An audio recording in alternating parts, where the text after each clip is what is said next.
ॐ स्थापकाय च धर्मस्य सर्वधर्मस्वरूपिणे अवतारवरिष्ठाय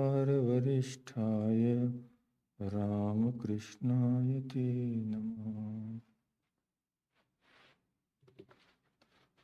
So I'm very glad to be with you all, and I thank the senior members of the Houston Center to give me the opportunity to come here.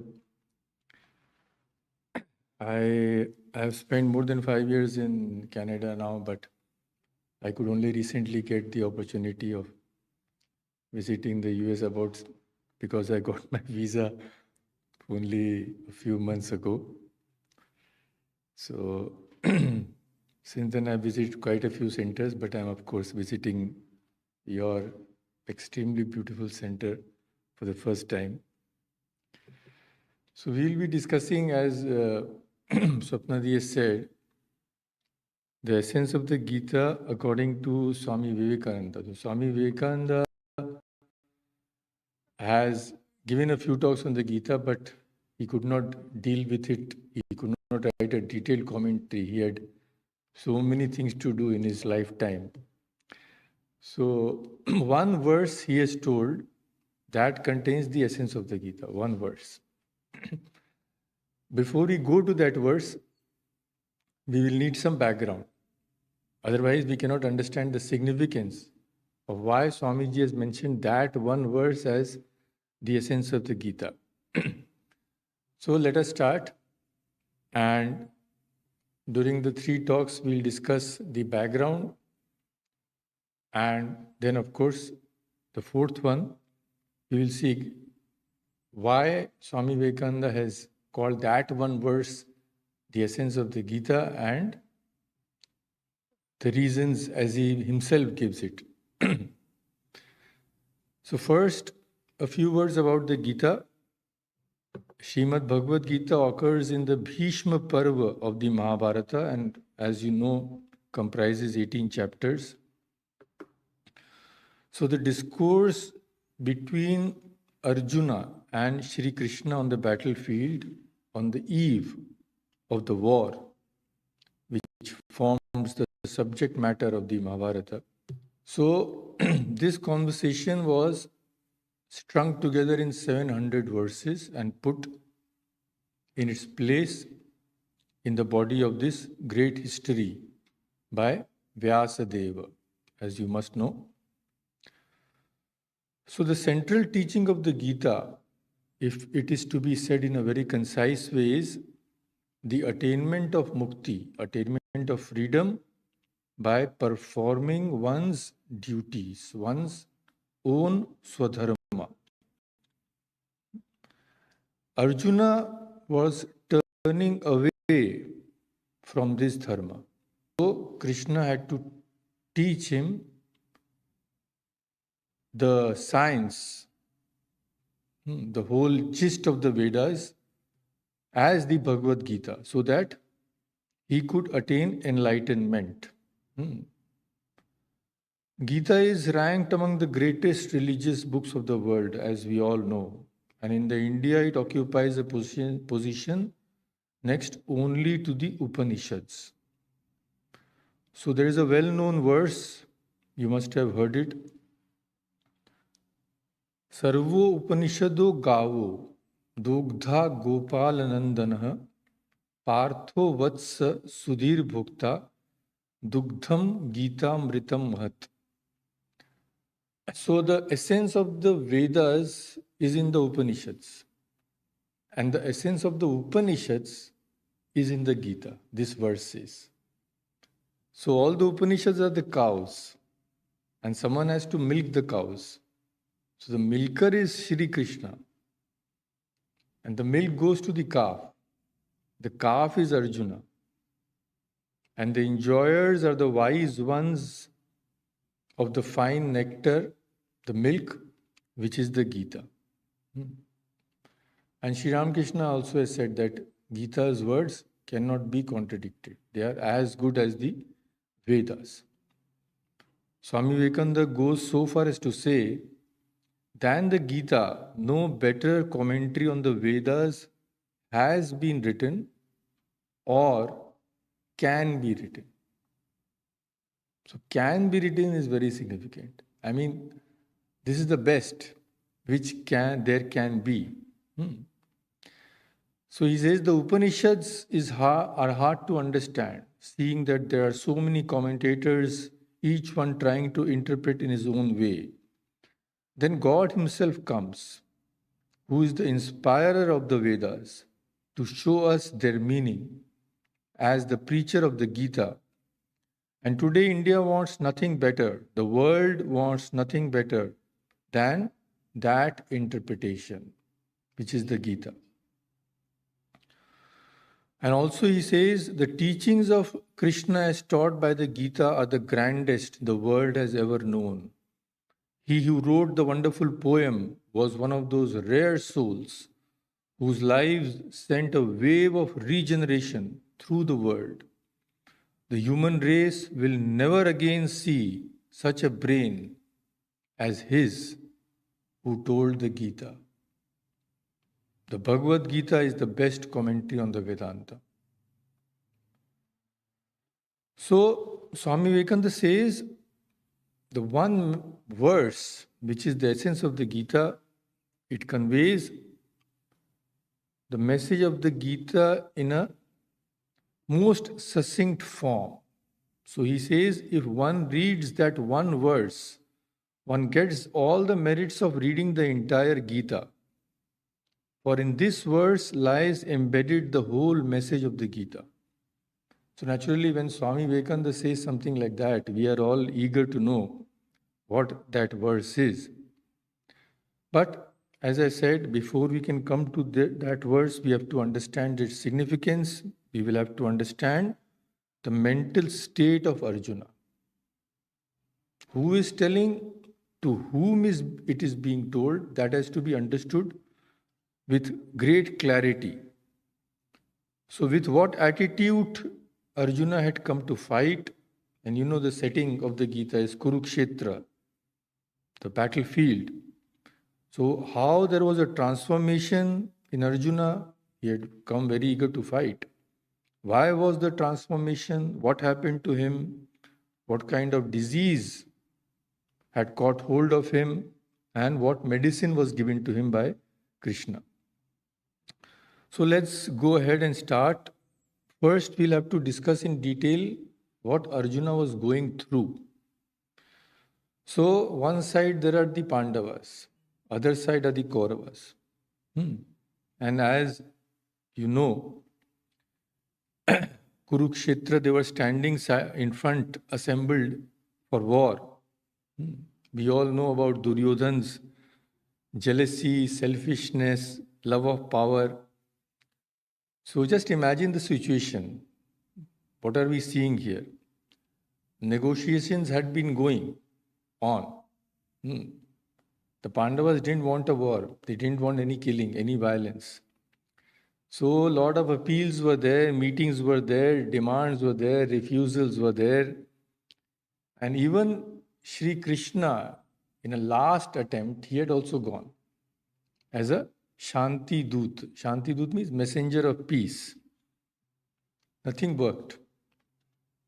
Although Dhritarashtra was convinced that the war won't do anybody any good, but he was completely under the influence of his evil son. So now both the armies are standing in front. War is about to begin. Just then what happens? The greatest warrior on both the sides, on whom the Pandavas depended most, who had received divine weapons from Shiva, many gods, etc., who had fought with Shiva also. That Arjuna, upon whom all the hopes were centered, he said, I am not going to fight. Just imagine. Any moment the war can begin. So, what was happening here? Why did that great warrior, who's supposed to have fought Shiva himself, suddenly turn around like this? So, it's a very educative and interesting study. So, we'll see in detail. we will see that a conflict arose in Arjuna's mind.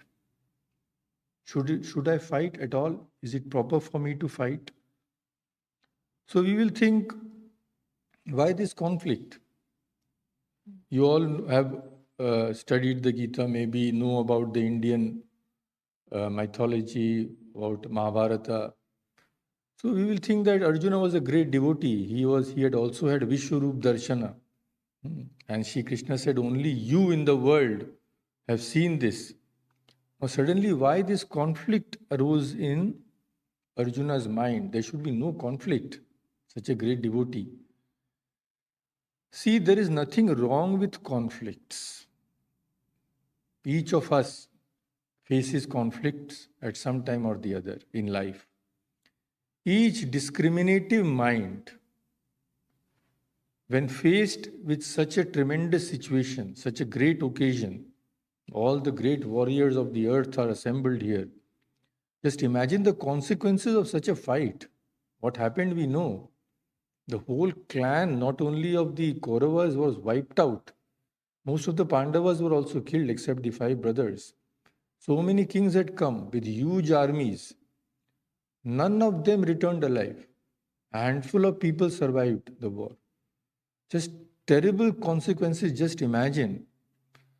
So we have to understand that mere absence of conflict doesn't indicate greatness. Duryodhana, we see, if you must have read about him, performing such wild deeds. So in Mahabharata, nowhere we see any conflict in Duryodhana. He is hell-bent upon getting what he wants. He doesn't care about anybody else. So, just because somebody doesn't have conflicts doesn't mean that he is very great. Never we see the Kauravas thinking about what is supposed to be done. Except out of fear and selfishness, we never see them thinking of what they are doing. So conflict, there was nothing wrong with the conflict in Arjuna. He has a discriminative mind. He is thinking whether it will be proper for me to fight. And that's very commendable, because everything is at stake here. So, fortunately, Arjuna had the greatest guide which there can ever be. God himself, who was his Sarathi, or the charioteer. So it is interesting, if you read the Mahabharata, at least a summary, in the whole of Mahabharata, you will never find the name of Duryodhana's charioteer, who was guiding Duryodhana's rath, or the chariot. You will not find mentioned. We are completely ignorant of who he was. So this charioteer thing is symbolic. Charioteer rides our vehicle, guides our vehicle while we are on a journey. So we are on this journey of our life. And when we see that we are completely ignorant of Duryodhana's Sarathi, it means what? Duryodhana's guide was ignorance. Ignorance was guiding him. And who was Arjuna's charioteer? God himself, knowledge personified. That is the difference. And naturally, the fate of Arjuna and the fate of Duryodhana were also diametrically opposite. So the conflict in Arjuna's mind is a sign of discrimination, what is called Viveka. Nothing wrong in it. If we do whatever we want, whenever we want, in whichever way we want, that is not a sign of greatness at all. In fact, it may be the opposite. So Duryodhana's attitude we see in the beginning, when he goes to Dronacharya in the first chapter, what does he say? All these are fighting. Teacher, do you see these Kauravas? They are all fighting. Why? He says, Mad Arthe, for me. So the only person who matters in his mind is himself. He says these fighters are sacrificing their lives. Who? Why? For my sake. That is the attitude of Duryodhana. And Arjuna, what his attitude was, we will see later. He will say that those for whom I am fighting are in front of me. So see, two completely opposite. One is selfishness personified, and the other hand, Arjuna is one who is fighting not for himself, but for others. So no selfish interest guided Arjuna. So the two sides stand for what? Kauravas stands for selfishness and ignorance. Pandavas stand for discrimination and knowledge. And in the end of the Gita, it is said, on one whose side is dharma, whose side is God, victory will always be his. So Arjuna represents whom here? Arjuna represents an ordinary person, a very highly moral person, a devotee of God, but yes, somebody like you and me. We all face problems in our life.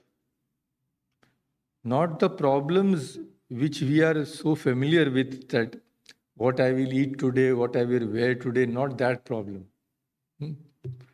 That problem, Google will tell us solution. But if we have the problem, we are thinking, what is life? Why are we born? What is life's aim? What is death? Does everything end after death? So, these are called the fundamental questions of life. And unfortunately, very few people even think about this until it is too late.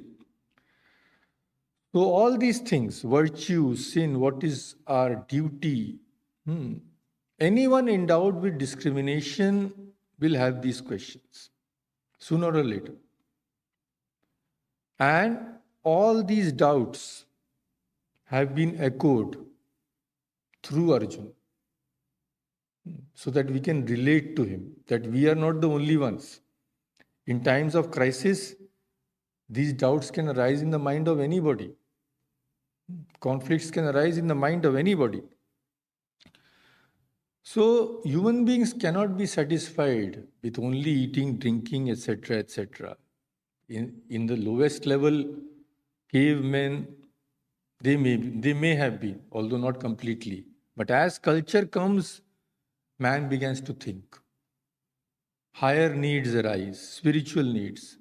So then he starts searching for something beyond. And that state is represented by Arjuna.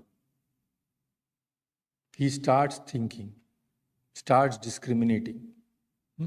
But he can't find the answer himself. So Krishna comes to his help. So Krishna, by no means was Arjuna an ordinary person. He was the greatest warrior on earth at that time and also a great devotee. But even he was assailed by doubts. First he had come with a desire to fight. Suddenly his mindset changed. So what may be the reason? Why did he suddenly refuse to fight? Just a summary of the reasons, then we'll go into a little detail. First, he realized that he was about to engage in violence. Fighting. Violence means killing. You can't wage a war if you don't want to harm your enemies. Even for protection, you may have to harm them. So killing is a sin. All the scriptures say. Hinsa. Never harm anybody by thought, word and deed. That is the ahimsa. So directly it is a sin. So he said, I will go to hell. if I engage in such a terrible sin? This is one fear. Then another, what happened? He saw all the people standing before him were not strangers. He knew them very well. That made him even more doubtful. That these people I know very well. They are my teachers, brothers, comrades.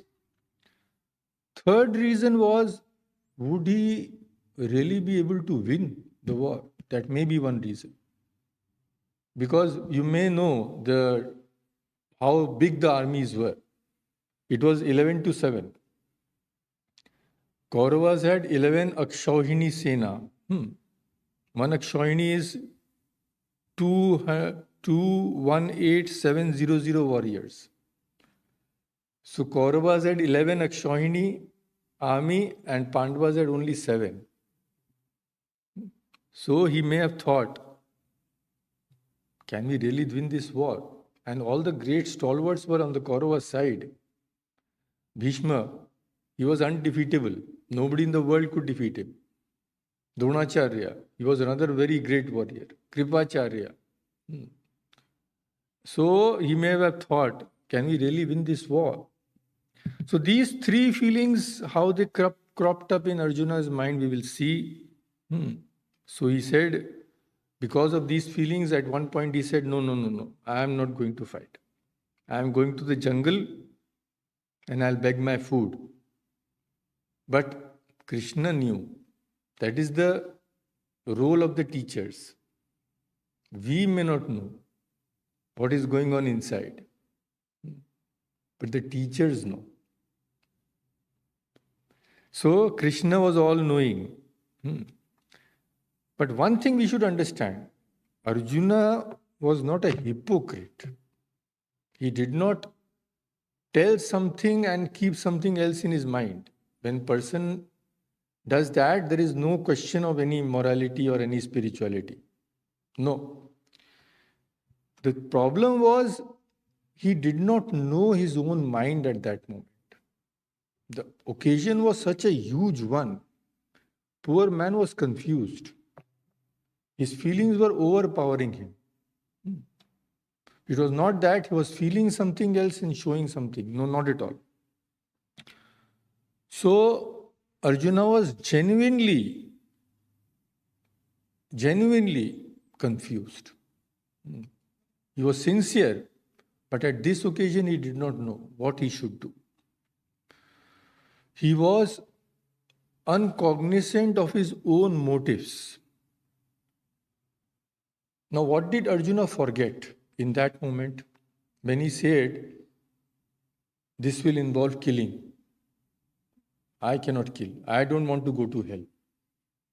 So what did he forget?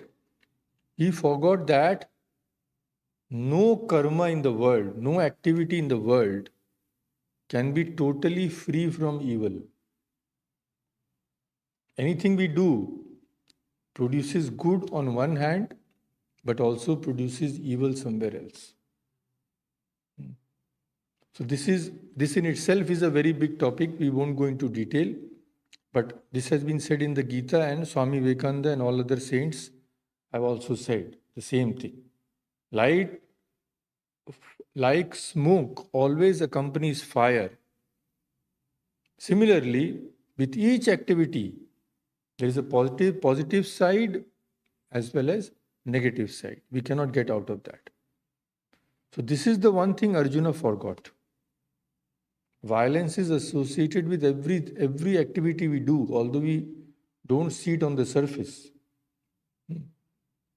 So when we take some antibiotic or take some other medicine, we have to take to remedy some evil in the body. It has a positive effect, but doctors tell us, no, don't take unless needed. Why? Because it has to create a negative action also. It has to. So all karma is like that. Second thing, what did he forget? He forgot his own duty. What he is supposed to do. In India, that there are four classes.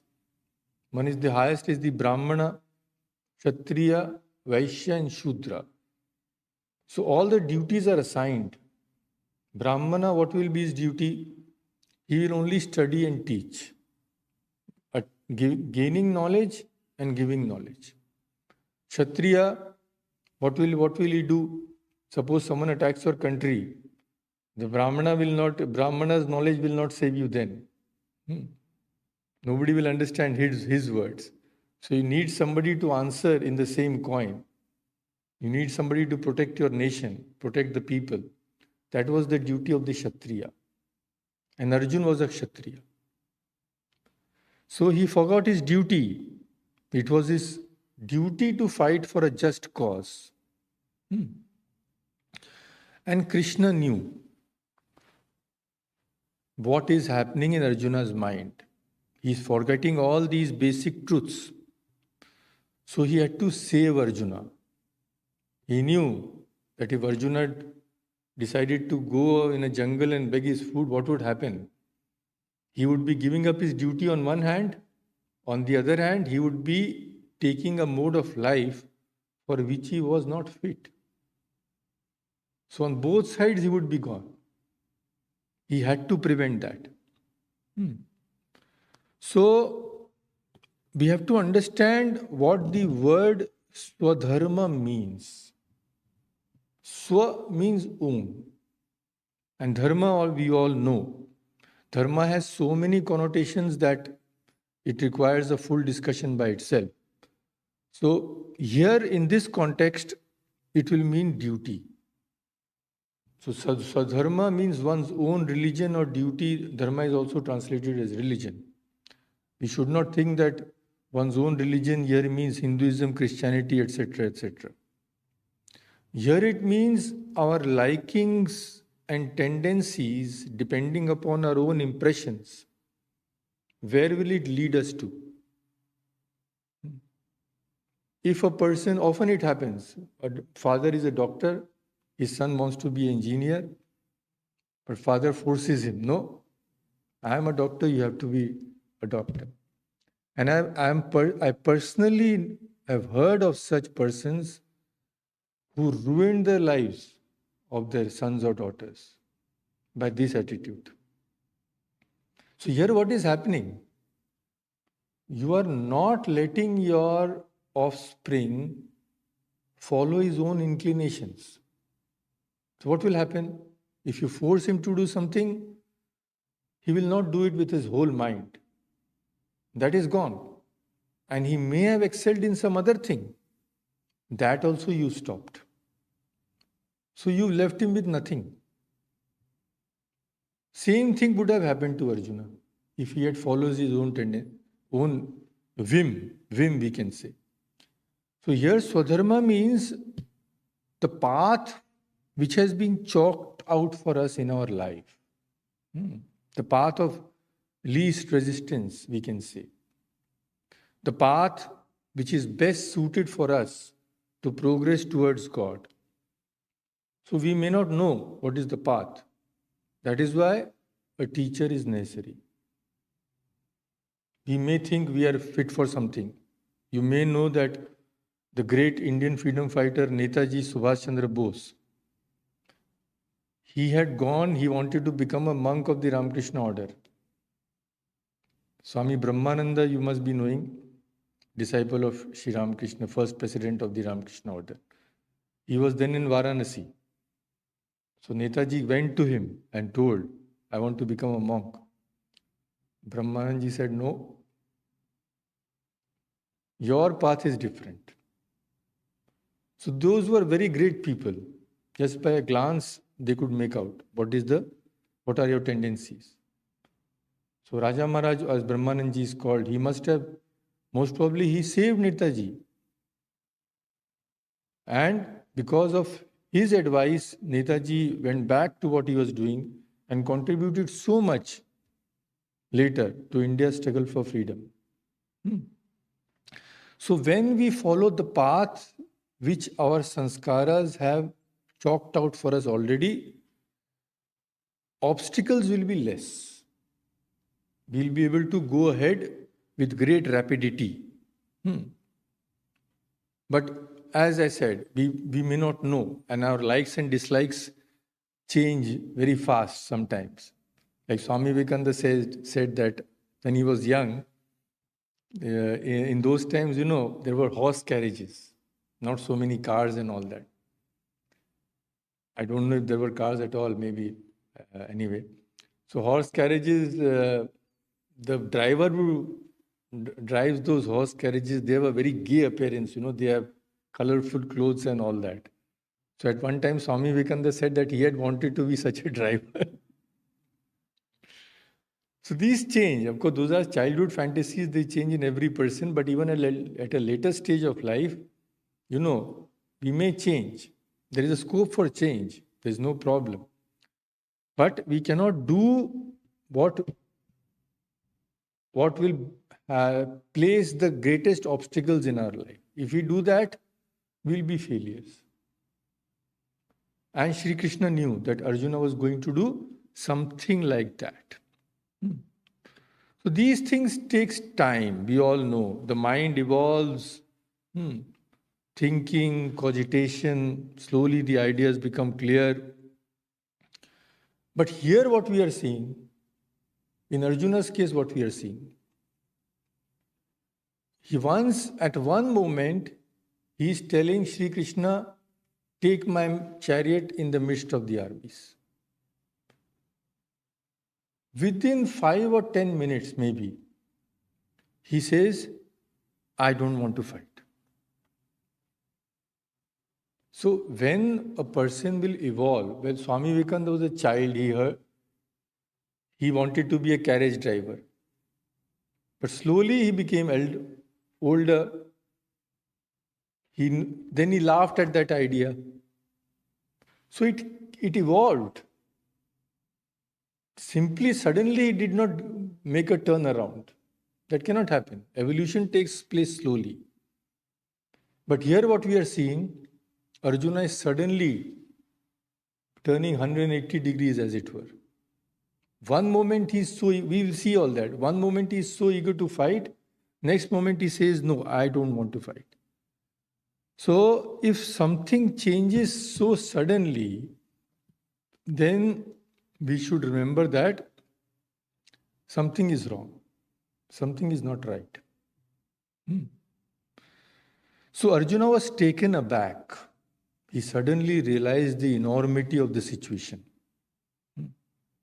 It is one thing to talk about a war, read about a war, quite another thing to actually fight a war.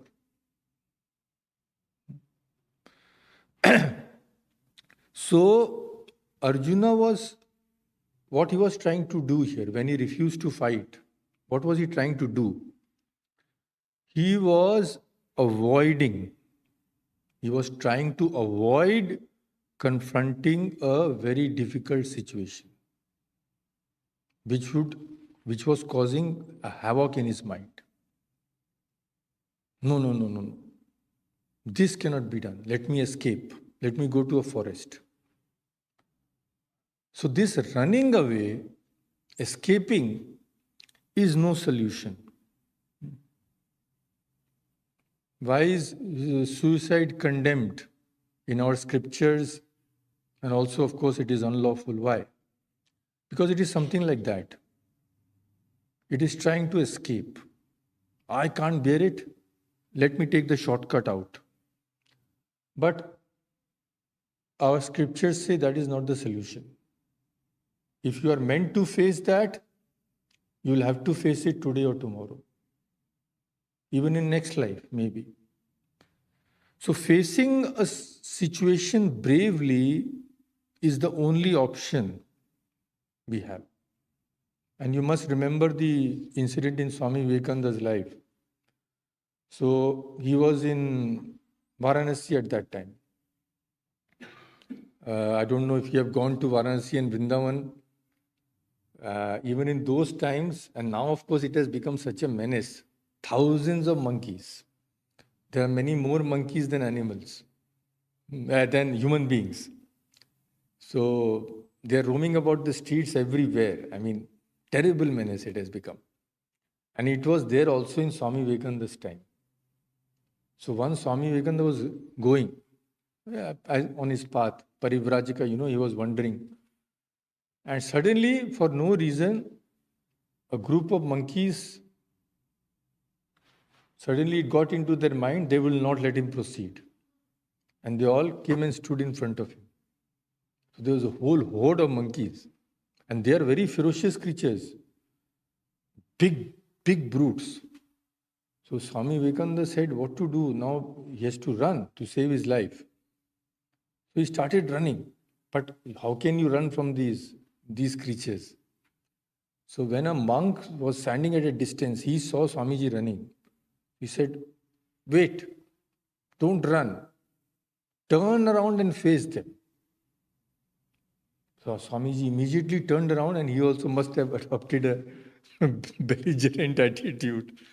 So he found to his surprise, the monkeys backed away. And he himself mentions the incident and tells us what we can learn from it. So Krishna, he's trying to, Arjuna, he's trying to avoid. Again and again he's telling Krishna, no, I won't fight.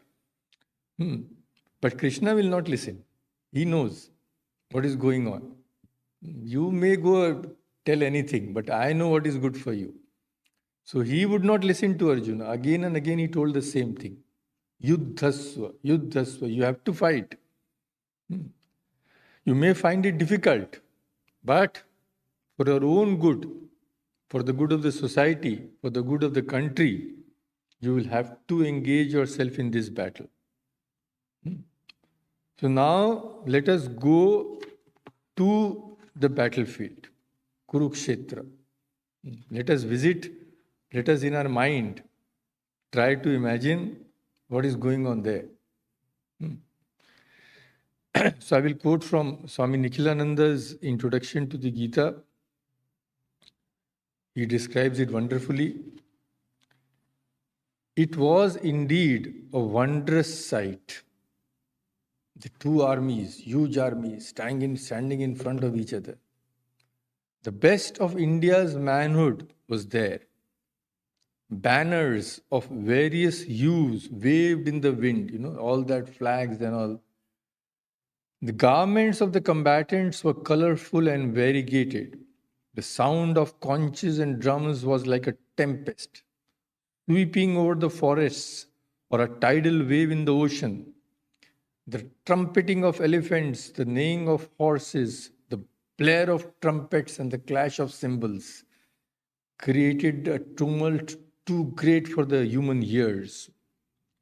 The warriors had staked their lives to win victory for their respective sides. And in the beginning, we see a different Arjuna. What was he like? As the combatants stood poised, Arjuna asked Krishna to drive his chariot into the space between the armies. So armies were at a distance.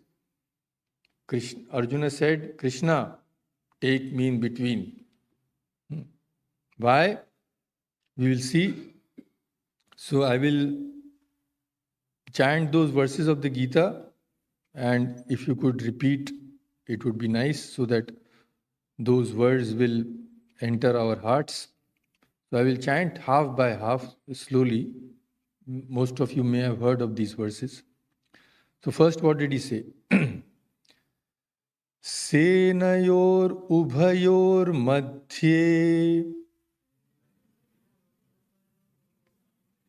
ratham sthapaya mechuta.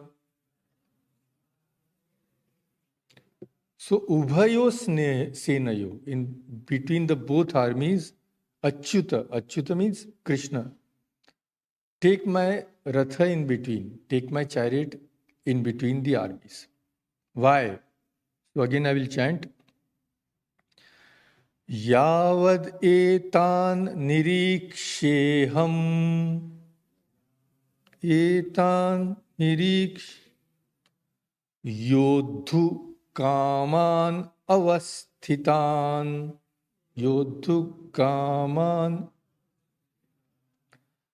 kairmaya saha yodhavyam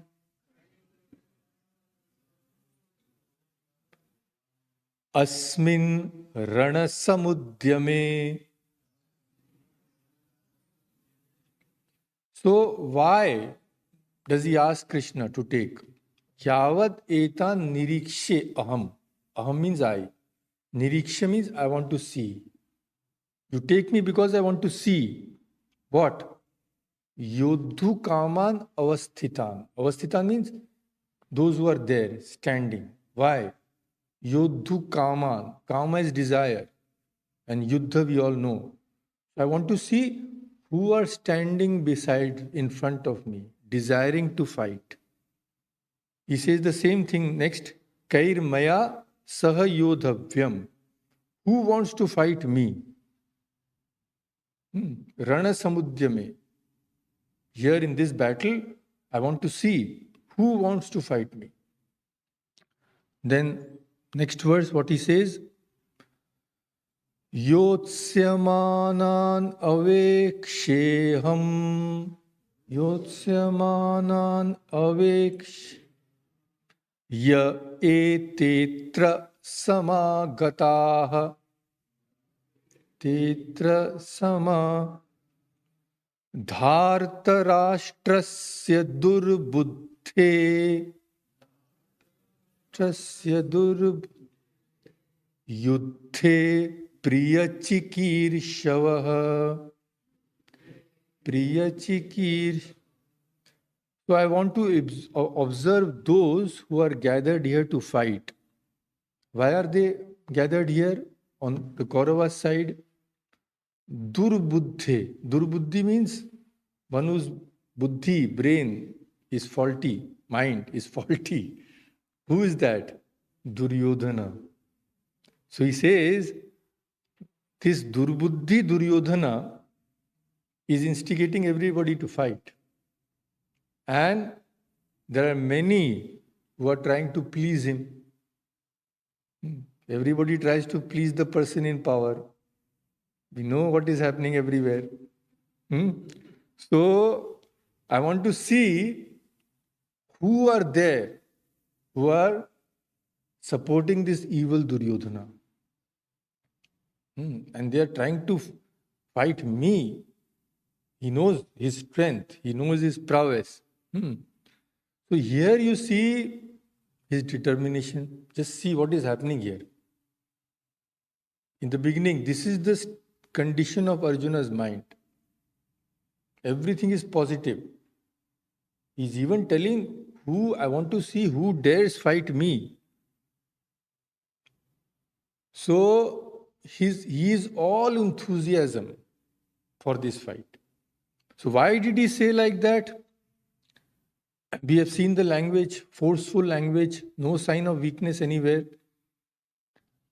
These things have been said by Arjuna. Why? There can be 4 interpretations. First of all, Arjuna may have become a little proud. That let me see who dares to fight me. I have fought with Shiva. I have got so many divine weapons. Now these fellows think they can win over me. But God, effaces the ego. God will not let his devotee be egotistic. Janardana, God means there is a saying, Garva Hari Janardana. Garva means egotism. So Janardana, God is one who will wipe out the egotism from his devotees. So Krishna might have thought, Acha, Arjuna, you think like this. So see what happens when a person is assailed by doubts. You will see what will happen. So no need to be so egotistic.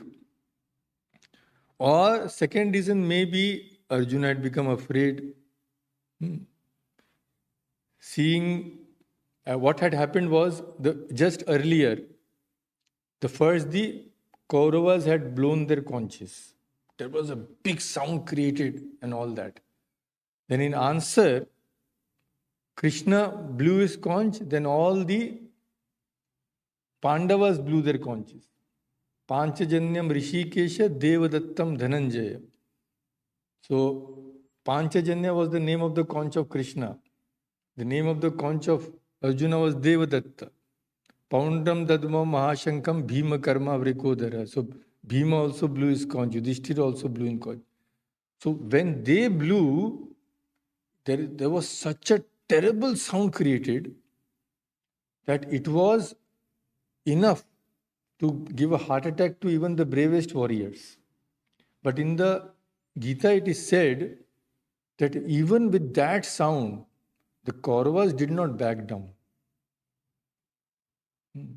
Anybody else seeing Arjuna, Krishna, Bhima standing in front of them would have said, no, no, no, let us go home. You may have heard the story. It is in the Mahabharata that 12 years Pandavas had to go to Vanvasa. We all know. In the gambling, Yudhishthira had lost. Why did this war take place? Because Yudhishthira, the eldest Pandava, had gambled. Kauravas had called him, and their uncle Shakuni was an evil person. He was an expert in this dice. So they called him, they cheated them, Kauravas, they won the gambling match. And what was the condition laid beforehand? The condition was those who lose will have to go for 12 years to the forest.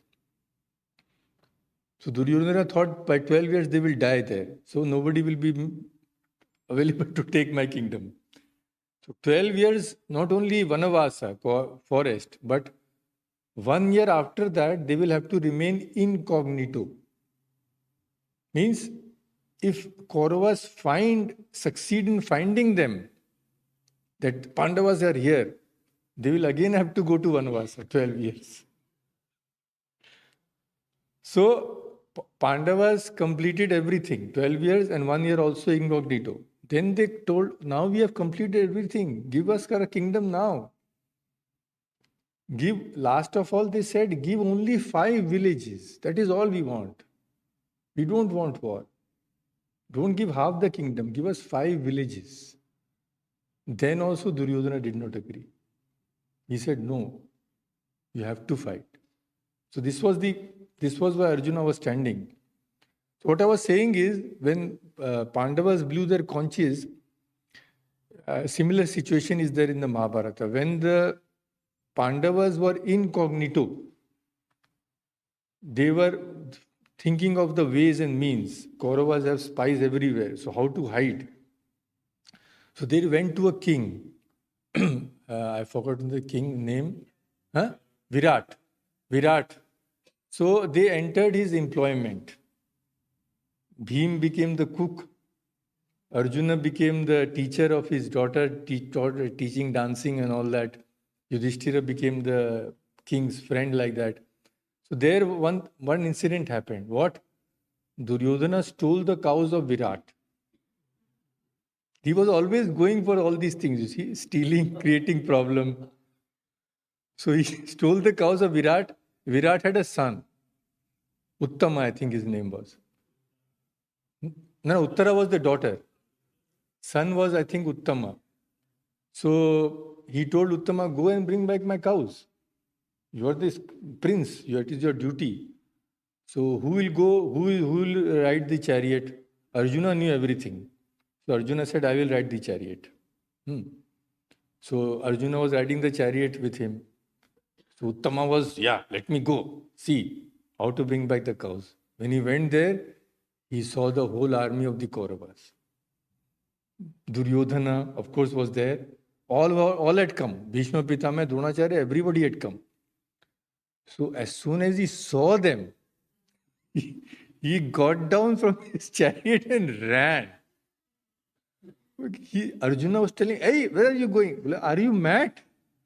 I am to fight these people. They can simply blow me away. Then Arjuna, of course, he revealed he revealed who he was, took down his weapon, single-handedly defeated all the Kauravas. So Arjuna is thinking here, when Krishna has blown his conch, all of us have blown his conch, the reverberating, but still the Kauravas are not backing down. And they have a greater army than ours. So what will happen? This may have been one reason. Third reason may be just curiosity. Let me see who have come to help these people. Even when they are doing such bad things, people are coming to help them. What is the reason? Fourth reason may be compassion. He knew his own prowess, he knew the strength of Bhima, he knew that Krishna himself was there. He knew what were the probabilities. The probabilities were that the Kauravas would be massacred. So he felt great compassion. Let me see who are going to sacrifice their lives in the war just because some people want to please the evil Duryodhana. That may be one reason. So all these reasons may have been there. So he bravely told Krishna, take me to the center of the battle. I want to see all these people. But when he went there, what did he see? He saw something which he had never... He saw the same people, but how he reacted, even he had not imagined. So that we will leave for tomorrow, I think.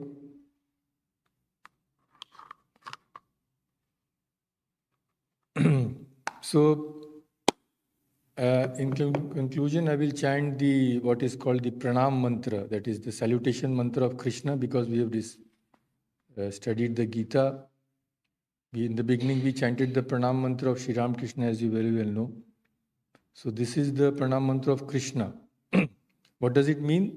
It means that the son of Vasudeva, who was the slayer of demons like Chanur, etc., and who gave great joy to his parents, that God who came in the form of Krishna, we salute. So in case some people may not know, you can just repeat after me. Vasudeva Sutam Devam